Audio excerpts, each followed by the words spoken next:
कहानी की शुरुआत एक भयानक तूफान से जूझते हुए प्लेन से होती है, जहां हमारा मेन कैरेक्टर जिसका नाम चक था वो शांति से बैठकर टॉयलेट कर रहा था कि तभी अचानक प्लेन का प्रेशर घटने लगा, जिससे टॉयलेट का दरवाजा खुल गया और कार्गो में आग लगकर एक खतरनाक विस्फोट हो गया। पायलट ने चक को सीट पर बिठाया क्योंकि समुद्र में इमरजेंसी लैंडिंग करनी थी। पायलट ने लाइफ राफ्ट देकर बेल्ट बांधने को कहा। प्लेन तेजी से नीचे गिरने लगा। अब प्लेन समुद्र से लगभग 3000 मीटर दूर था। तभी चक को पता चला कि उसकी गर्लफ्रेंड की दी हुई पॉकेट वॉच गिर गई है। पायलट ने लाइफ जैकेट पहनने को कहा, पर वो दाईं ओर थी। पॉकेट वॉच की वजह से चक ने अपनी सीट बेल्ट खोल दी और लड़खड़ाते हुए उसे उठाने चला गया। लेकिन वॉच उठाते ही जैसे ही वो जैकेट लेने की कोशिश करने लगा, तभी प्लेन का एंगल बदलने के कारण वो हिल भी नहीं पाया। पायलट ने देखा कि वो अपनी सीट पर नहीं था, इसलिए उसने अपनी सेफ्टी बेल्ट खोल दी। तेज झटकों से पायलट बुरी तरह घायल हो गया। पायलट ने प्लेन को समुद्र की सतह पर धीमी गति से टच कराया, लेकिन गलत लैंडिंग से पानी केबिन में भर गया। सेफ्टी बेल्ट न बंधे होने की वजह से चक की जान बच गई। तभी अचानक प्लेन का ऊपरी हिस्सा फट पड़ा और समुद्र का पानी प्लेन के अंदर भरने लगा। लेकिन किस्मत से चक के हाथ में इन्फ्लेटेबल राफ्ट था, पर जैसे ही उसने उसे खोला तभी अचानक राफ्ट से जुड़ा हुआ हिस्सा प्लेन में फंस गया। डूबता हुआ एरोप्लेन चक को राफ्ट के साथ नीचे खींचने लगा, पर चक की किस्मत अच्छी थी क्योंकि राफ्ट से जुड़ी हुई रस्सी अचानक टूट गई और इस तरह लाइफ राफ्ट ने उसे खींचते हुए मौत के मुंह से बाहर निकाल लिया। आखिरकार चक सही सलामत समुद्र की सतह तक पहुंच गया। उसने अपनी पूरी ताकत लगाकर राफ्ट पर चढ़ने की कोशिश की और मरते दम तक राफ्ट के किनारे को कसकर पकड़े रहा। लेकिन वो धीरे धीरे उस इंजन की ओर बहने लगा जो अभी भी चल रहा था। पीछे खतरा देखकर उसने तुरंत आंखें बंद कर ली। तभी इंजन में आग लग गई और विस्फोट की लहर ने उसे उछालकर फिर से समुद्र में गिरा दिया। पूरा प्लेन एक जोरदार ब्लास्ट के साथ धीरे धीरे समुद्र में डूब गया, लेकिन खतरा अभी टला नहीं था। चक को न केवल समुद्र की तेज आंधी तूफान का सामना करना पड़ा, बल्कि एक के बाद एक उठती विशाल लहरों को भी झेलना पड़ा। वो बस लाइफ राफ्ट की रस्सी को कसकर पकड़े रहा। इसी तरह पता नहीं कितनी देर बीत गई और अचानक लाइफ राफ्ट की हवा निकल गई। तेज चट्टानों ने उसे फाड़ दिया। इसका मतलब था कि वो आखिरकार किनारे पर पहुंच गया था। वो अपनी आखिरी ताकत जुटाकर लाइफ राफ्ट को घसीटते हुए किनारे तक लाया। अगली सुबह जब धूप उसके चेहरे पर पड़ी, तब उसे महसूस हुआ कि वो जिंदा है और छोटे से आइलैंड पर बहकर आ गया है। लेकिन मौत के मुंह से बच निकलने के बाद भी उसे कोई राहत नहीं मिली, क्योंकि वो नहीं जानता था कि इस अनजान जगह पर उसे कौन कौन सी खतरनाक चीजों का सामना करना पड़ेगा। वो चलते चलते प्लेन से बिखरी हुई चीजें उठाता गया और आइलैंड के अंदर अपने ही जैसे लोगों की खोज शुरू कर दी। लेकिन जब उसने चारों ओर नजर डाली तो उसका स्वागत केवल कभी खत्म न होने वाले सन्नाटे ने किया। इससे यह साफ था कि वो एक ऐसे आइलैंड पर फंस चुका था जो दुनिया के नक्शे पर भी नहीं था। लेकिन इस समय उसके पास समुद्र तट पर हेल्प का निशान लिखने के अलावा कोई कारगर तरीका नहीं था। जल्दी ही रात का अंधेरा छा गया और वो अब भी उम्मीद कर रहा था कि कोई गुजरती हुई नाव उसे देख ले। लेकिन जैसे जैसे रात होती गई, उसकी उम्मीदें भी धीरे धीरे चारों ओर के सन्नाटे की वजह से डर में बदलती गई। वो जंगल के बेहद खतरनाक जीवों की आवाज सुनकर लगातार डर से कांपता रहा। अगले दिन उसने इकट्ठा की गई चीजों से एक काम चलाओ रेस्टिंग प्लेस बनाया और प्लेन से निकले सामान की जांच शुरू कर दी। अब उसके पास उसकी गर्लफ्रेंड द्वारा दी गई एक पॉकेट वॉच के अलावा और कुछ भी काम का नहीं बचा था।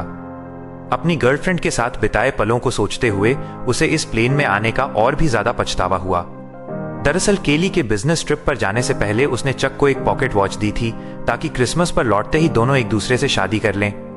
लेकिन एक अचानक हुई विमान दुर्घटना ने इस शादी को यहीं पर रोक दिया। जब उसके सभी फैमिली मेंबर ये मान चुके थे कि चक इस हादसे में मारा गया है, तब भी वो जिद के साथ जिंदा रहा। लेकिन इस सुनसान आइलैंड पर खाना पीना बहुत बड़ी मुसीबत बन गया था और चक कब तक टिक पाएगा ये भी किसी को नहीं पता था। उसने अपनी कंपनी के बहुत से पार्सल वापस इकट्ठा किए, लेकिन उसने उन्हें खोलने का फैसला नहीं किया क्योंकि उसके लिए ये उसके काम की ईमानदारी थी। चाहे वो अनजान टापू पर ही क्यों ना फंसा हो, पर वो अब भी ग्राहकों के भरोसे को तोड़ना नहीं चाहता था। कल जो उसने समुद्र तट पर हेल्प के साइन बनाए थे, वे भी समुद्र की लहरों से कब के मिट चुके थे। उसे कुछ खराब लकड़ियों का इस्तेमाल करके फिर से हेल्प लिखना पड़ा। धीरे धीरे चक के मन में जिंदा रहने की चाह और भी बढ़ती जा रही थी। उसे पता था कि अगर यहां से निकलना है तो हर हाल में जिंदा रहना होगा।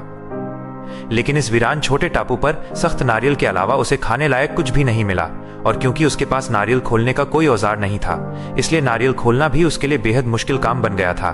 फिर उसने एक धारदार पत्थर से आखिरकार नारियल को फोड़ दिया और उसके पानी का स्वाद लेने लगा, जो उस पल उसके लिए अमृत जैसा था। लेकिन वह केवल नारियल से संतुष्ट नहीं हुआ।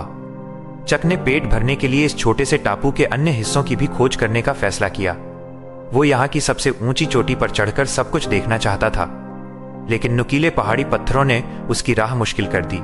इसलिए उसने पत्थर से अपनी पैंट का कपड़ा काटा, उसमें पत्ते मिलाए और एक जोड़ी जूते बना लिए। लेकिन जब वो पहाड़ की चोटी पर पहुंचा तब उसे पता चला कि यह सचमुच एक सुनसान टापू ही है। चारों ओर दूर दूर तक फैला समुद्र था, लेकिन उसके अलावा कोई और इंसान नजर नहीं आ रहा था।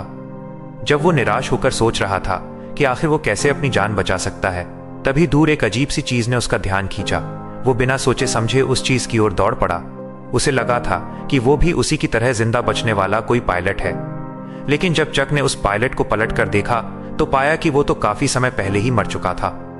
दुखी मन से उसने पायलट की लाश को आइलैंड पर घसीट लिया और उसके पास से कुछ काम की चीजें इकट्ठा करने लगा।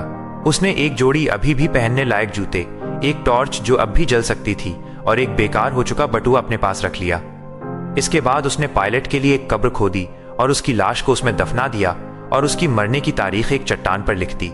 शाम के समय चक समुद्र तट पर बैठा अपने जूतों को निहार रहा था। उसके मन में एक अजीब सी उदासी थी। उसे लगा कि शायद अगली बार जो उस कब्र में लेटा होगा वो खुद ही होगा। इसी वजह से रात में चक सो नहीं सका। उसे समझ आ गया था कि अगर वो ऐसे ही हाथ पर हाथ रखे बैठा रहा तो उसका मरना तय है। इसलिए अगले दिन उसने जंगल में जिंदा रहने की कला सीखी। उसने पेड़ों की पत्तियों पर जमी ओस को इकट्ठा कर नारियल के खोल में जमा किया, क्योंकि उसे पीने के लिए साफ पानी चाहिए था। इसलिए अगली सुबह सूरज निकलते ही वो बेसब्री से फटी राफ्ट लेकर उस जहाज की दिशा में बढ़ चला, क्योंकि ये उसके कई हफ्तों की कोशिशों के बाद मिली एकमात्र बच निकलने की उम्मीद थी। वो इसे यूं ही खोने को हरगिज तैयार नहीं था। हालांकि वो जैसे तैसे समुद्र को पार करना चाहता था, लेकिन वो बार बार लहरों की मार के आगे हार जाता था।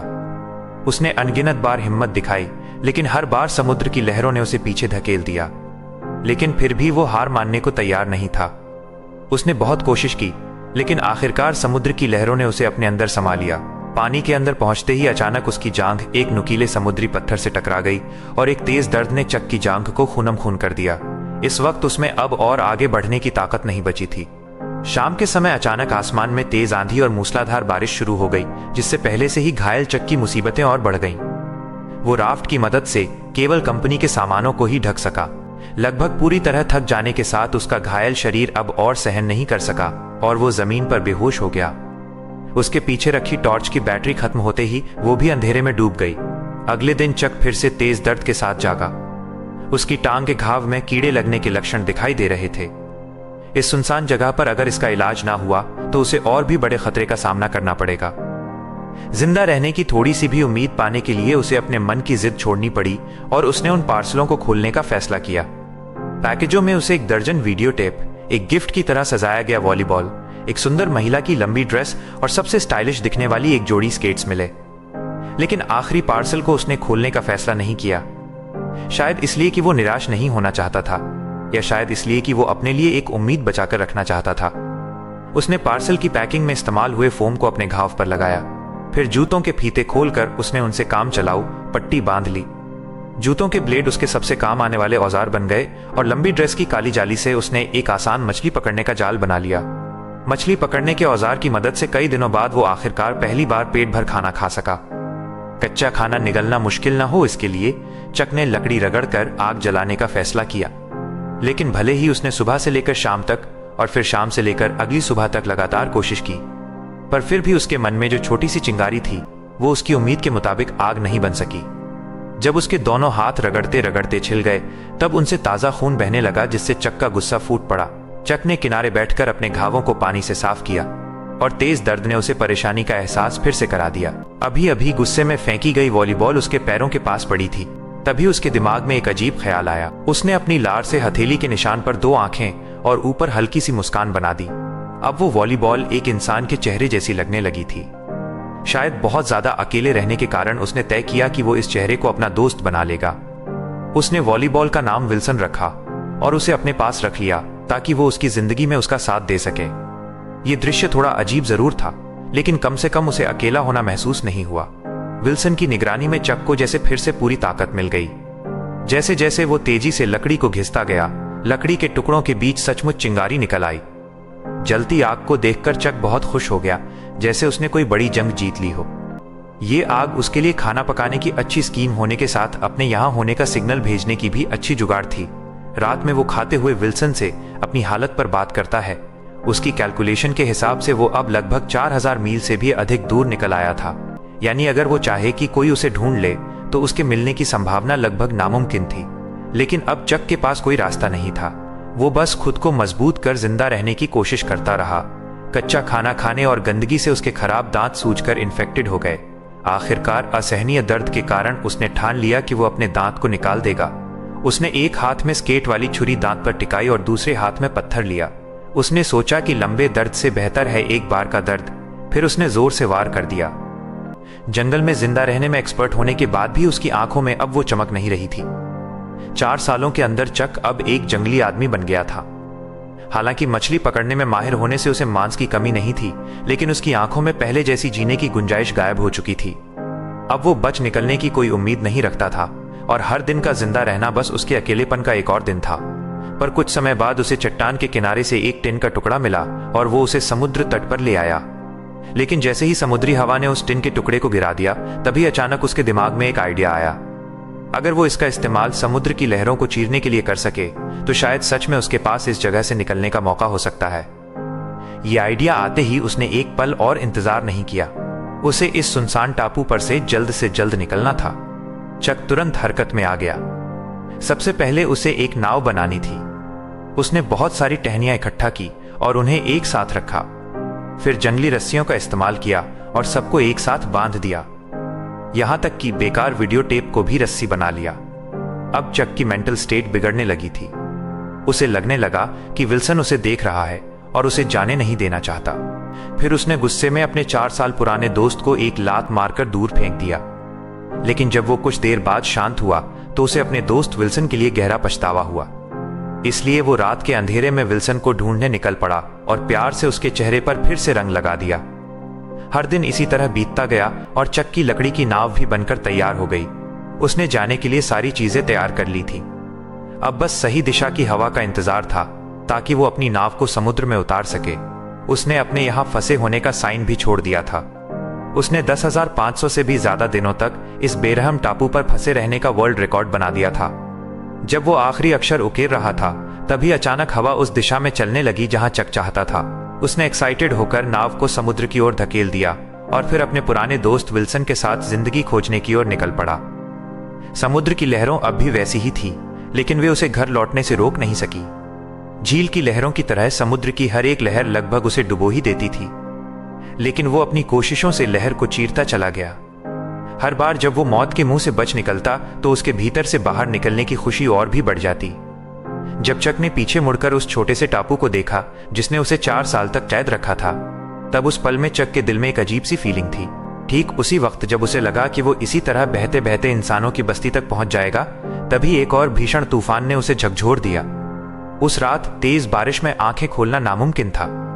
वो नाव को पकड़े लहरों के बीच लाचार पड़ा रहा और हमलों को सहता रहा। ये उसके लिए सबसे कठिन रात थी। वो बेबस था और सब कुछ भगवान पर छोड़ चुका था। अच्छी बात यह रही कि चक किस्मत वाला था। उस रात की भीषण आंधी तूफान भी उसे अपने साथ नहीं ले जा सकी, लेकिन उसकी नाव को भारी नुकसान पहुंचा था। और सबसे अहम बात यह थी कि उसका पुराना दोस्त भी रस्सी ढीली हो जाने के कारण नाव से अलग हो चुका था। जब उसे इसका एहसास हुआ, तब तक विल्सन समुद्र की लहरों के साथ बहुत दूर बह चुका था। वो उसका इकलौता साथी था जिससे वो दिल की बातें करता था। भले ही वो सिर्फ एक वॉलीबॉल था, लेकिन वही उसका एकमात्र सहारा था। वो सब कुछ भूलकर समुद्र में कूद पड़ा और उसे बचाने की कोशिश करने लगा, लेकिन दूरी बहुत ज्यादा थी और गहरा समुद्र उसे बार बार डरा रहा था। एक तरफ उसकी जान बचाने वाली नाव थी और दूसरी तरफ उसका 4 साल का सहारा विल्सन, लेकिन अब उसके पास कोई और चारा नहीं था। वो बस अपनी आंखों के सामने अपने पुराने दोस्त को दूर जाते हुए देखता रहा। विल्सन, मुझे माफ कर देना। इस तरह उसने अपना इकलौता दोस्त खो दिया और एक बार फिर अकेलापन और बेबसी ने उसे पूरी तरह घेर लिया। ठीक उसी समय जब चक ने मौत का सामना करने के लिए खुद को तैयार किया, तभी एक ऐसी सीटी की आवाज गूंज उठी जिसे उसने सिर्फ अपने सपनों में ही सुना था। वो उम्मीद खोए हुए अपनी आखिरी ताकत जुटाकर मुड़ा और देखा कि एक विशाल मालवाहक जहाज उसके सामने तैर रहा था। तभी जहाज में मौजूद सभी लोगों ने चक को भी देख लिया और इस तरह कई सालों की कठिनाइयों के बाद चक आखिरकार फिर से प्लेन में बैठकर अपने घर लौट आया। उसकी सही सलामत जिंदा लौट आने की कहानी ने उसे पूरे शहर में मशहूर कर दिया। लेकिन चक को इन सब बातों से कोई फर्क नहीं पड़ता था। वो बस अपनी गर्लफ्रेंड से मिलना चाहता था, जिसे उसने 4 साल से नहीं देखा था। लेकिन जब उसकी गर्लफ्रेंड की बजाय एक आदमी दरवाजा खोलकर सामने आया तो वो हैरान रह गया। उस आदमी ने चक से कहा, मैं केली का हस्बैंड हूं। तब उसे पता चला कि जिसे वो याद करता रहा वो अब शादीशुदा थी और एक बच्चे की मां बन चुकी थी। केली का हस्बैंड चक को शांत करते हुए अपनी पत्नी का बचाव कर रहा था। उस रात कंपनी ने स्वागत में समुद्री जानवरों की दावत दी